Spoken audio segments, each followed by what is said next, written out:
Hi everybody, my name's Robert and I'm from the Richmond Tweed Regional Library. Today I'm going to be talking about this book, which is called Aster's Good Right Things by Kate Gordon, which was published by Riveted Press in Capalaba, Queensland in 2020. This book has been nominated this year for a Children's Book Council of Australia Award in the category Book of the Year for Younger Readers. And it's about an 11-year-old girl called Aster who lives with her father in Tasmania. She goes to an alternative school where children are encouraged to sing and dance and act and make art.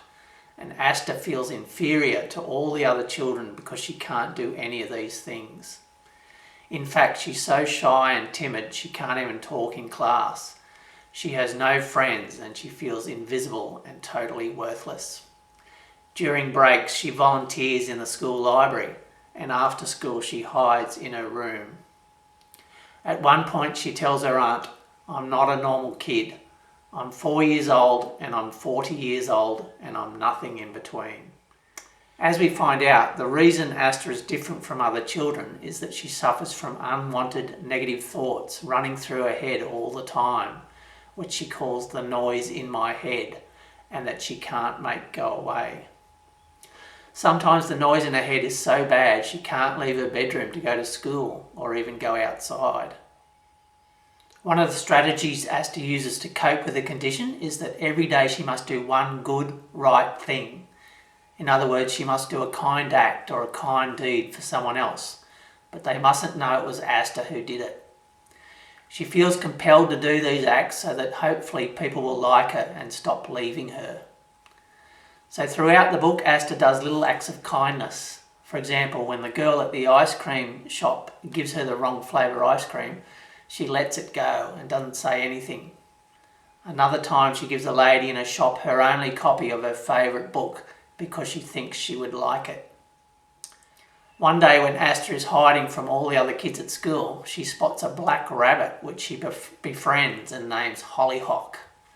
Every lunchtime she goes and visits Hollyhock, and eventually she meets its owner, a boy named Xavier.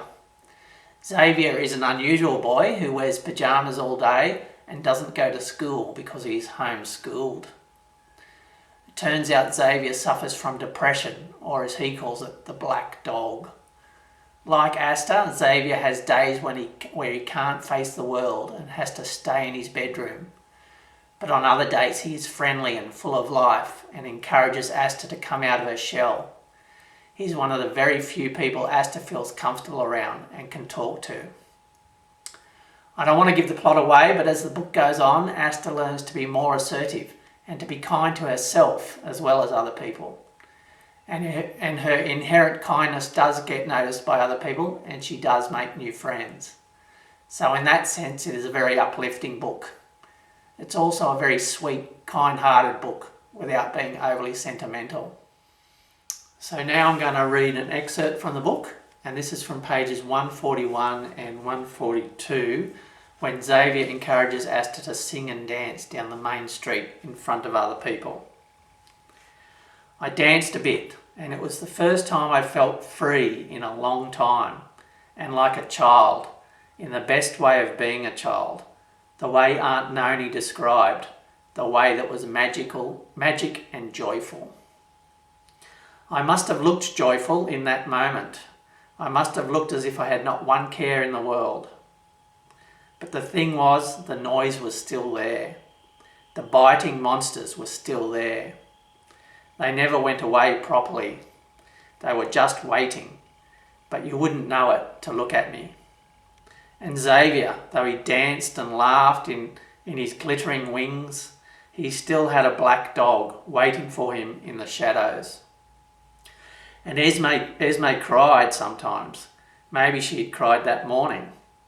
None of us looks exactly the way we feel. The noise in my head was only silent for a moment, drowned out by the hum of a kazoo. The sadness was still there. And maybe it's that way for everyone.